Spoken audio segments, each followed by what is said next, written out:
વડોદરા મહાનગરપાલિકાની સ્થાનિક સ્વરાજ્યની ચૂંટણીને લઈને આજે ફોર્મ ચકાસણી પ્રક્રિયા હાથ ધરવામાં આવી હતી। વડોદરા સહિત સ્થાનિક સ્વરાજ્યની ચૂંટણીમાં ફોર્મ ભરવાની મુદ્દત પૂર્ણ થઈ ચૂકી છે। વડોદરા મહાનગરપાલિકામાં ભાજપ અને કોંગ્રેસ દ્વારા 19 વોર્ડની તમામ 76 બેઠકો પર ઉમેદવારો ઉતારવામાં આવ્યા છે, ત્યારે આજે ફોર્મ ચકાસણીની પ્રક્રિયા હાથ ધરાઈ છે। વડોદરા મહાનગરપાલિકા 76 બેઠકો માટે ભાજપા, કોંગ્રેસ અને અપક્ષ મળીને 472 ઉમેદવારોએ ફોર્મ ભર્યા છે। ફોર્મ ચકાસણી માટે ઉમેદવારોનો સરકારી કચેરી ખાતે ઘસારો જોવા મળ્યો છે। ભાજપા અને કોંગ્રેસ સહિતના ઉમેદવારો ફોર્મ ચકાસણીની પ્રક્રિયામાં હાજર રહ્યા હતા। આજે મને ખૂબ આનંદ થાય છે કે અમારા ચારે ચાર પાર્ટીના ઉમેદવારોનું ફોર્મ બહુ સરસ રીતે પાસ થઈ ગયું છે અને ભાજપના પણ ચારે ઉમેદવારોનું પાસ થયું છે।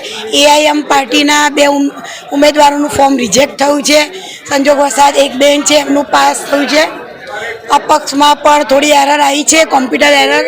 હિતેશભાઈ જોશીનામાં એ સાહેબશ્રીએ 2 વાગ્યા સુધીનો ટાઈમ આપ્યો છે, તો અમે 2 વાગ્યા મને લોકોને બોલાયા છે હાજર થવા માટે।